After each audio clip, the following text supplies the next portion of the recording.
Another day, another basketball stories na naman ang pagkikwentuhan natin. At ngayon nga ay pag-uusapan natin ang huling balita tungkol sa pagkuha ng Los Angeles Lakers kay Robert Williams. At ang balitang pagkuha ng Golden State Warriors kay Nick Claxton. Bagamat man nga nakatutok ang Los Angeles Lakers ngayon sa pagpapapirma ng kontrata sa kanilang superstar na si Luka Doncic, sa darating na August 3 ay hindi rin naman nga nila pinapabayaan ang ilan pa sa kanilang mga nilulutong plano ngayong offseason, kagaya na lamang nga ng paggawa ng trade sa mga susunod na linggo. Sa katunayan, kinumpirma na nga ng isang NBA insider na kasalukuyan na nga daw pong kinakausap ni Rob Pelinka ang front office ng Portland Trail Blazer patungkol sa trade ni Robert Williams III. Desidido nga daw talaga ang Lakers na makuha si Williams para magamit nila siya bilang kanilang pangatlong center na makakasama nina DeAndre Ayton at Jackson Hayes sa kanilang frontcourt.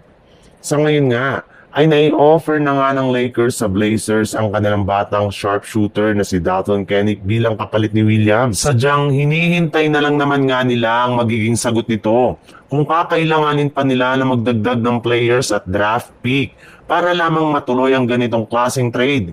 Kaya posible nga na mangyari na ito sa mga susunod na araw kapag nagkasundo na silang dalawa sa kanilang ginagawang negosasyon.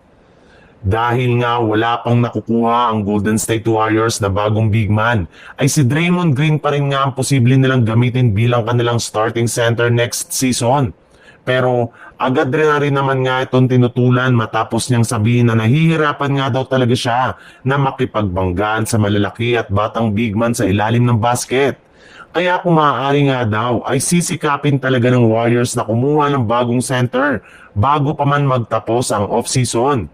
At sa kabutihang palad rin naman nga, ay mukhang maaari rin naman nga sila na makakuha ng center ngayong offseason na libre sa katauhan ni Nikola Vucevic na binabalakan ng i-buyout ang kontrata ng Chicago Bulls ngayong araw.